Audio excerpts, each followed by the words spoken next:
Once again, if you guys like the content that we're providing, to be sure to subscribe to the channel so you don't miss any of the upcoming content. We are live here from the Indianapolis Motor Speedway for the 109th running of the Indianapolis 500, and we will also be live from Chicago for the upcoming Route 66 Nationals. This is all in thanks to our great partners over at Peak Performance who are sponsoring the entire month of May coverage. So be sure to support them down at the link below, and be sure to subscribe so you don't miss any of the upcoming videos as we get set for an incredible month of racing. Without further ado, let's get into the video.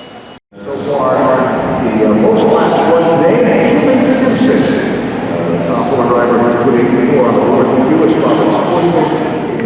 spots. So a bit of a wacky day to start off the first day of practice for the 109th running of the Indianapolis 500. I missed most of it because of the fact, as you can see, I'm a bit covered in rubber. That's because NHRA was testing out at Indianapolis Raceway Park. I have a couple of videos that I'm going to be sharing later this week in terms of shorts to kind of get you ready for this upcoming race out of the Route 66 Nationals. But Kevin was here all day watching along and covering the event from the Indianapolis Motor Speedway. A wacky way to start today, as weather, once again, as it always does in the month of May, plays a factor in the opening day of practice. Yeah, absolutely. And it seems like Tuesday practice is always hampered here at the Indianapolis Motor Speedway by weather. Last year, if you go back, was a complete washout aside from 10 minutes first thing in the morning. 2 years back, it was another half day that we kind of lost because of weather. But here we are today. We didn't get actually cars on the track until 2:30. And it wasn't like it was a heavy and consistent rain.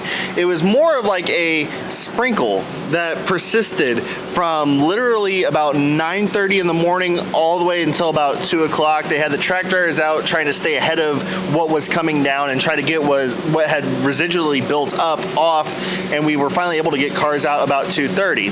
Now, unfortunately, we did lose a bunch of time at the beginning of the day, and we lost about half an hour at the end of the day as a storm that's kind of passing over us right now, giving us a nice light drizzle. Prompted a lightning strike warning around here at the Speedway where they had to evacuate the fans, and then shortly after they threw the twin checkers, officially ending the day 30 minutes early. And that's exactly the thing I was telling all the guys at IRP, because the same weather, this track is only about 20 minutes or so from Indianapolis Raceway Park, and I was talking to a lot of the crew guys that the rain wasn't so much that it was take cover, you're going to get drenched upon. It was more so the fact it was just enough to piss you the hell off, because the fact it was just enough to where you couldn't do anything, but it wasn't enough to ruin the day. And every single time we were on the line getting ready for a run, the rain would start to come in, and as soon as we got back to the cars, the rain would stop, and the entire rain that was on the ground evaporated. It was just right straight back to the lanes.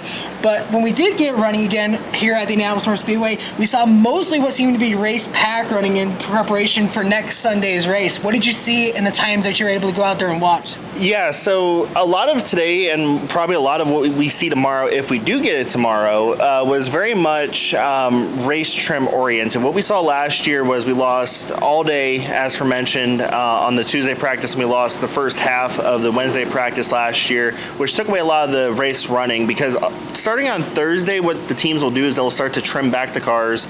They'll start getting ready for qualifying, get the drivers comfortable before they turn up the boost on Fast Friday. So, you'd expect with losing half a day that it would be a mad scramble to get out onto the track, and you'd see these giant packs like we did in the open test, but it wasn't really much of that at all.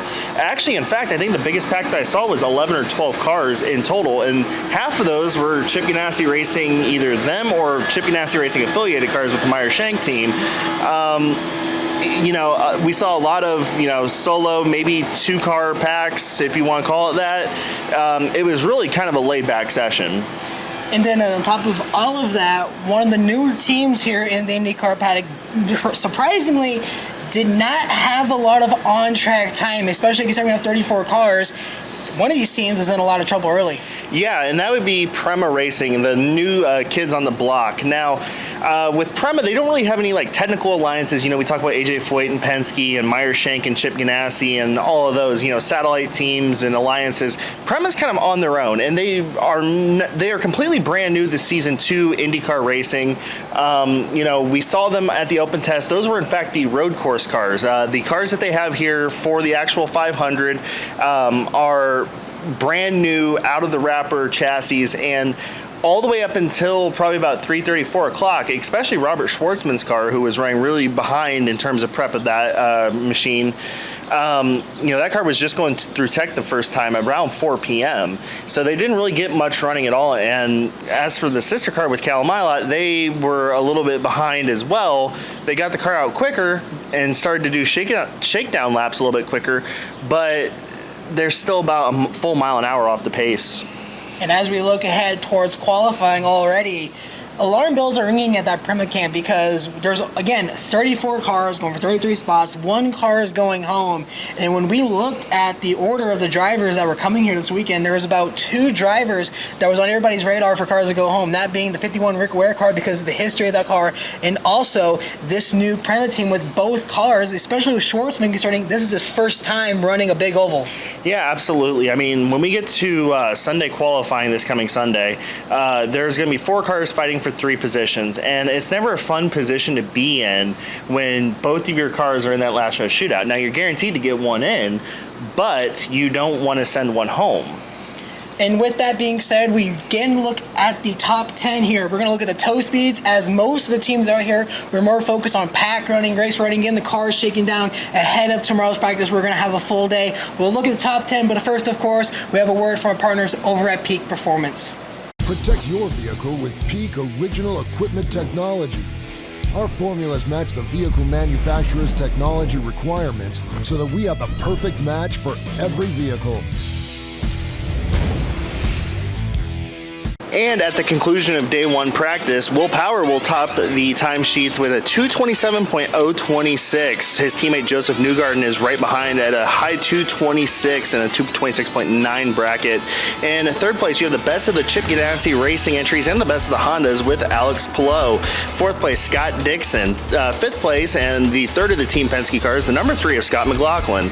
6th place, 4-time winner Helio Castroneves. 7th place, the number 20 from Ed Carpenter Racing of Alexander Rossi. 8th place, Marcus Armstrong. 9th place of Marcus Ericsson. And rounding out your top 10, we have Marco Andretti.